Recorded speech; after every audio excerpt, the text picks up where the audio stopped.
I've seen claims that the alternate timeline powder of Arcane is likely going to recreate the anomaly that will lead her into the timeline where both her and Vi are alive, and they've referenced a few clips as proof, but I'ma just lay out that I disagree.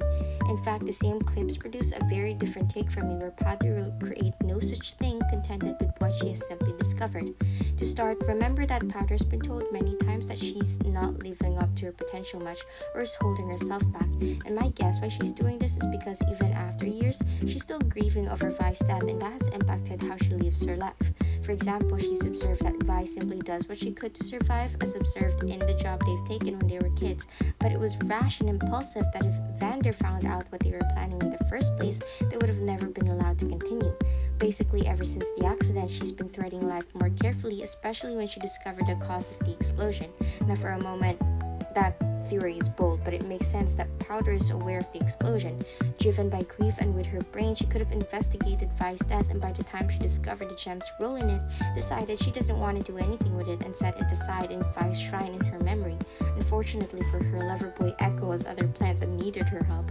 Upon presenting the gems, Powder recognized them and seemed hurt, or at least slightly upset by her own decisions of helping him recreate the anomaly with it. And this was clearly expressed when she cried in Vi's shrine after. Despite all that, however, she was still amazed by her discoveries, and when Echo was about to be thrown off into his own timeline, she figured something was up in her room. She also seemed confused when she saw Firefly Echo, but was eventually relieved when she saw that her Echo was alright. In a way, she might have figured that he was different, and where he's from, Vi is alive. Probably even believed they were together, grew up together, and is happy enough with that knowledge, and continued to live a normal life in her own timeline.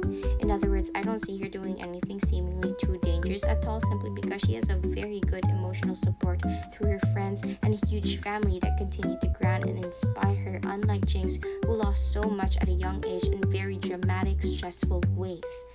She still has her own share of mischief though, such is represented in cute tiny details, including when she placed Firefly Echo's gift with the gems in Vi's shrine tucked into a secret compartment accessed with a secret button, which she only opens when there's no one around.